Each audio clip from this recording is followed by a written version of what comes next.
अकबर की पत्नी थी ताज बेगम।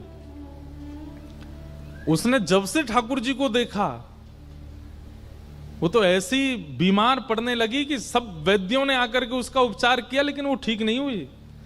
तब अंत में अकबर ने कहा, बेगम आपको ऐसा कौन सा रोग हुआ, किसी वैद्य से आप ठीक नहीं हो रही हो? बोले आप समझोगे नहीं। बोले नहीं नहीं बताओ। बोले कृष्ण प्रेम का रोग है और इसका उपचार केवल कृष्ण दर्शन है और कुछ नहीं। मैं आपसे प्रार्थना करना चाहती हूं कि आप मुझे दिल्ली से मुक्त करके आगरा में छोड़ दें, वहां से वृंदावन पास है, मैं नित्य हुआया करूंगी। अच्छा एक और बात, अकबर जो था ना, ये भी गुसाई श्री विठलनाथ जी और स्वामी श्री हरदास जी इनको बहुत मानता था।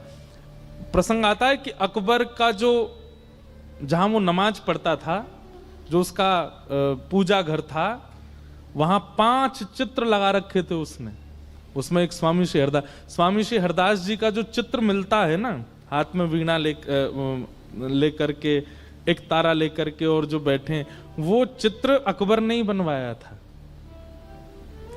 क्योंकि अकबर के मन में हमारे स्वामी श्री हरदास जी को देख करके ऐसा वैराग्य आया, वो सब छोड़ करके निधिवन राज में ही रहना चाहता था, स्वामी जी की सेवा में। स्वामी जी बोले, जे अगर यहाँ रहेगो तो यहाँ के चक्कर में दुनिया भर के सबरे लोग यहाँ आएंगे, पूरे वृंदावन को रूप बिगाड़ देंगे।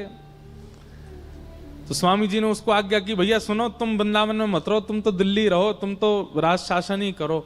तो वो बोला, स्वामी जी मैं आपके रूप को देखे बिना रह नहीं सकता।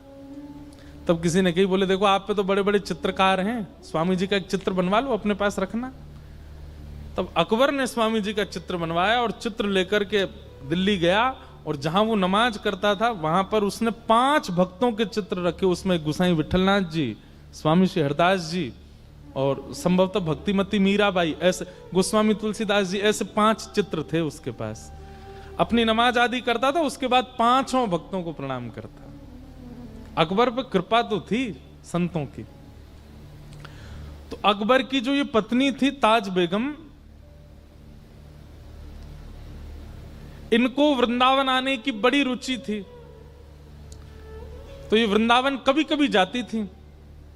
एक बार इन्होंने जाकर के गुसाई श्री विठलनाथ जी से कहा, ऐसा कोई मंत्र दे दीजिए कि मेरे पति मेरे वश में हो जाएं, और वश में करके मुझे कुछ और नहीं करना, बस उनसे यह कहलवा देना है कि तुम सदा के लिए वृंदावन चली जाओ। ऐसा कोई ताबीज बना दो, गंडा बना दो, मंत्र दे दो जिससे मेरे पति मेरे वश में हो जाएं। तो गुसाई श्री विठलनाथ जी ने भोजपत्र पर कुछ लिखा और लिख करके उसको ताबीज में डाल करके और ताज बेगम को पहना दिया।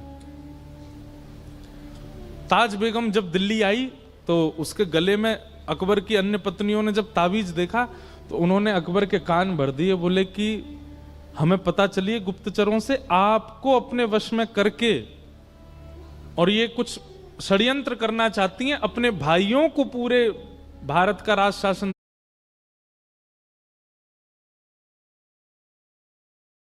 दिलाने के लिए। गुसाई श्री विठलनाथ जी से हमें पता चलिए गुप्तचरों से, आपको अपने वश में करके और ये कुछ षड्यंत्र करना चाहती हैं, अपने भाइयों को पूरे भारत का राज शासन दिलाने के लिए गुसाई श्री विठलनाथ जी से ताबीज बनवा के आई है ताज बेगम, ताकि आपको वश में कर सके। अकबर तो अकबर है, उसके लिए कोई रोक टोक थोड़ी, तुरंत पहुंच गया ताज बेगम। बोले ये ताबीज खोल के दिखाओ, उसमें क्या लिखा है। पढ़ा तो ताज बेगम ने भी नहीं था उसमें लिखा क्या है, पर गुसाई जी ने उसमें लिखा था, यंत्र मंत्र और तंत्र सो भूल करो जन कोय। बोले भैया यंत्र मंत्र तंत्र तोना टोटका इन सब में ज्यादा विश्वास मत करो। तो और अगली पंक्ति क्या लिखी थी, पति कहे सोई कीजिए, पति जो कहे वो करिए, वह आप ही वश होए।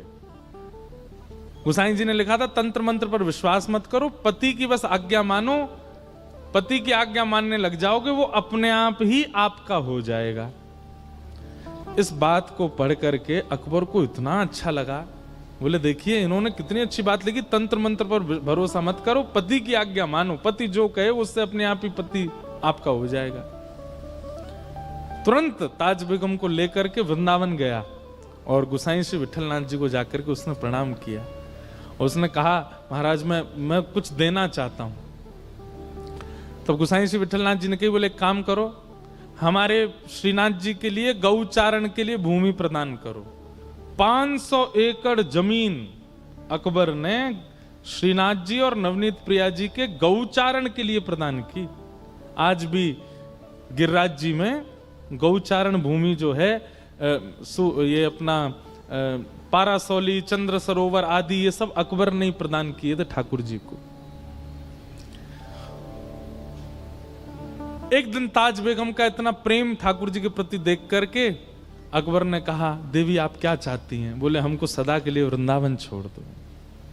और अकबर ने ताज बेगम को वृंदावन छोड़ दिया। गोसाई जी की शरण में रह करके उसको मंदिर में तो जाने नहीं दिया जाता था क्योंकि म्लेच्छ थी। खिड़की से दर्शन करती थी श्रीनाथ जी का, खिड़की से दर्शन करती ठाकुर जी का। दर्शन कर करके उसकी ऐसी स्थिति हो गई कि अब ताज बेगम दर्शन नहीं करती है। ताज बेगम मन में सोच लेती है, आज ठाकुर जी ने पीली पोशाक पहनी होगी, टेढ़ा मुकुट पहना होगा, मुकुट पर सेहरा बांधा होगा, मोतीन के श्रृंगार धारण किए होंगे, आज ठाकुर जी को गुलाब का इत्र लगा होगा, कंठ में मोगरा की माला पहनी होगी। मन में सोचती थी, दर्शन करने नहीं जाती थी। और जो दर्शन करके आते उनसे पूछती, आज ठाकुर जी कैसे श्रृंगार में जरा बताना। तो कहते आज ठाकुर जी ने पीली पीताम्बरी पहनी है, पाग पे सेहरा पहना है, मोती की लड़ धारण करी है, गले में मोगरा की माला पहनी। और ये सुनकर के ताज बेगम नाचने लगती थी। क्यों?